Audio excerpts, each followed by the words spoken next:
മുഖ്യമന്ത്രിയുടെ മകൾ വീണയ്ക്കെതിരായ SFIO കുറ്റപത്രത്തിൽ പ്രതിരോധം തുടർന്ന് CPIM. വീണയ്ക്കെതിരായ കേസിൽ ലാവ്ലിൻ ഗൂഢാലോചനയുടെ തുടർച്ച എന്ന് AK ബാലൻ.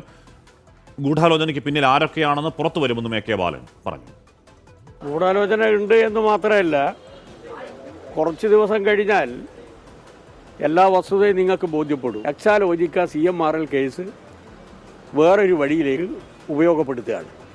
പിണറായി വിജയൻ്റെയും ഇടതുപക്ഷ ജനാധിപത്യ മുന്നണിയുടെയും ഇമേജ് വർദ്ധിക്കുക എന്ന് മാത്രമല്ല, ഒരാളെയും ഈ രൂപത്തിൽ വേട്ടയാടാൻ പാടില്ല എന്ന സന്ദേശം ഇതോടുകൂടി പൊതുസമൂഹം അറിയും. അക്കാര്യത്തിൽ യാതൊരു സംശയവും വേണ്ട.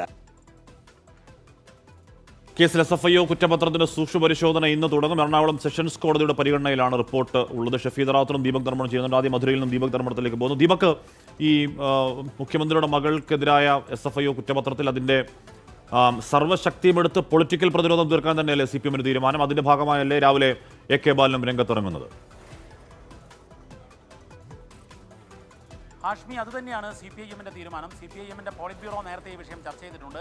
സംസ്ഥാന സെക്രട്ടേറിയറ്റും ഈ വിഷയം ചർച്ച ചെയ്തിട്ടുണ്ട്. അതുകൊണ്ട് തന്നെ മറ്റൊരാലോചനയില്ലാതെ ഈ വിഷയത്തിൽ മുഖ്യമന്ത്രി പിണറായി വിജയന് പ്രതിരോധം തീർക്കുക തന്നെയാണ് CPIMന്റെ തീരുമാനം. ഇന്ന് കാലത്ത് തരിഗാമി സംസാരിച്ചു ഈ വിഷയത്തിൽ. തരിഗാമി പറഞ്ഞത് ഇത് കേരളത്തിലെ ജനങ്ങളോടുള്ള വെല്ലുവിളിയാണ്. കേരളത്തിലെ ജനങ്ങൾ ഒരു മാൻഡേറ്റ് നൽകി പിണറായി വിജയൻ മുഖ്യമന്ത്രിയായി. അത് സഹിക്കുന്നില്ല മോഡി സർക്കാരിന്, അതുകൊണ്ടാണ് ഇത് ചെയ്തതെന്നാണ് തരിഗാമി പറഞ്ഞത്. പക്ഷേ എന്നാൽ AK ബാലനാണെങ്കിൽ പഴയ ലാവ്ലിൻ ഗൂഢാലോചനയുടെ തുടർച്ചയാണിത്. മാത്രമല്ല, ഈ ഗൂഢാലോചന വരും ദിവസങ്ങളിൽ നിങ്ങൾക്ക് വ്യക്തമാകുമെന്ന് പറയുന്നു. ഒപ്പം തന്നെ മറ്റാർക്കും നേരെ ഈ എക്സാലോജിക്ക് അതുപോലെ CMRL ആ കേസ് പോലെയുള്ള ഒരു ഗൂഢാലോചന മറ്റാർക്കും നടത്തരുതെന്ന സന്ദേശം നൽകുന്ന രീതിയിലായിരിക്കും ഇതിൻ്റെ കഥാന്ത്യം. പിണറായി വിജയൻ്റെ ഇമേജിനെ തകർക്കാൻ ഇതുകൊണ്ട് സാധിക്കില്ല എന്നും AK ബാലൻ പറയുന്നു. മാത്രവുമല്ല, ഇന്നലെ മുഴുവൻ CPIM ഈ പ്രതിരോധം തീർക്കൽ തന്നെയായിരുന്നു. ഒരുപക്ഷേ മുഖ്യമന്ത്രിയും മന്ത്രി റിയാസും ഈ വിഷയത്തിൽ സംസാരിച്ചിട്ടില്ല. അവർ നേരത്തെയും ഇതിൽ സംസാരിക്കുന്നില്ല എന്ന നിലപാടായിരുന്നു. പക്ഷേ അവർക്ക് വേണ്ടി മുഴുവൻ നേതാക്കളും രംഗത്തിറങ്ങുന്ന കാഴ്ചയാണ് നമ്മൾ പിന്നിട്ട ദിവസം കണ്ടത്. പ്രത്യേകിച്ചും പാർട്ടി കോൺഗ്രസിലായതുകൊണ്ട് തന്നെ ഒരുപക്ഷെ പ്രതിരോധത്തിൻ്റെ സാധ്യത അല്ലെങ്കിൽ ശക്തി വർദ്ധിച്ചു എന്നുള്ളതാണ് വസ്തുത. ഇന്നിപ്പോൾ സംഘടനാ റിപ്പോർട്ടിൻ്റെ ചർച്ച നടക്കുകയാണ്.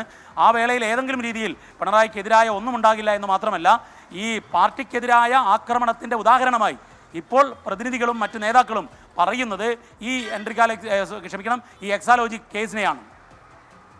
ഓക്കെ, ദീപക് ധർമ്മടമാണ് മധുരയിൽ നിന്ന് വിവരങ്ങൾ നൽകിയത്. ഷഫീദ് റാവുത്തർ കൂടിയുണ്ട്. ഷഫീദ്, കുറ്റപത്രത്തിൻ്റെ സൂക്ഷ്മ പരിശോധന കഴിഞ്ഞ് ഈ കുറ്റപത്രം കോടതി സ്വീകരിക്കുമോ എന്നത് പ്രധാനമാണ്. ഒന്ന്. രണ്ട്, കുറ്റപത്രം സമർപ്പിച്ച പശ്ചാത്തലത്തിൽ ഇനിയിപ്പോൾ അറസ്റ്റ്, കസ്റ്റഡി ഒക്കെ ഏതെങ്കിലും അന്വേഷണ ഏജൻസിക്ക് ആവശ്യമുണ്ടോ ഷഫീദ്?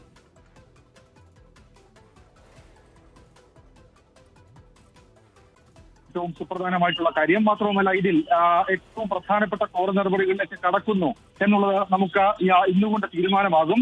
അതായത് ഈ കുറ്റപത്രത്തിന്റെ സൂക്ഷ്മ പരിശോധന ഇന്ന് തുടങ്ങുമെന്നുള്ളതാണ് ഏറ്റവും സുപ്രധാനമായിട്ടുള്ള കാര്യം. മാത്രവുമല്ല, ഈ വിചാരണ കോടതിയായ എറണാകുളം സെഷൻസ് കോടതിയുടെ പരിഗണനയിലാണ് ഈ റിപ്പോർട്ടുള്ളത്. മുഖ്യമന്ത്രിയുടെ മകൾ വീണ വിജയൻ, അവരുടെ ഉടമസ്ഥതയിലുള്ള എക്സാലോജി കമ്പനി, CMRL കമ്പനി ഉടമ ശശിധരൻ കർത്ത അടക്കമുള്ളവർക്കെതിരെയാണ് SFIO കുറ്റപത്രം നൽകിയിരിക്കുന്നത്. സൂക്ഷ്മ പരിശോധന പൂർത്തിയാക്കി കുറ്റപത്രം ഫയലിൽ സ്വീകരിക്കും. കുറ്റപത്രം ഫയലിൽ സ്വീകരിക്കുന്നതോടെ നടപടികൾക്ക് തുടക്കമാകും. വീണ വിജയൻ അടക്കമുള്ള പ്രതികൾക്ക് സമൻസ് അയക്കുകയായിരിക്കും ആദ്യ നടപടി. തുടർന്നാകും വിചാരണാ ഘട്ടത്തിലേക്ക് കടക്കുക. സമൻസിനെയും SFIO കുറ്റപത്രത്തെയും ചോദ്യം ചെയ്ത് വീണ വിജയൻ അടക്കമുള്ളവർക്ക് കോടതിയെ സമീപിക്കാനും കഴിയും. SFIO ഡെപ്യൂട്ടി ഡയറക്ടർ M അരുൺപ്രസാദ് നേതൃത്വത്തിലുള്ള അന്വേഷണ സംഘമാണ് കൊച്ചിയിലെ കോടതിയിൽ അന്തിമ റിപ്പോർട്ട് നൽകിയിരിക്കുന്നത്.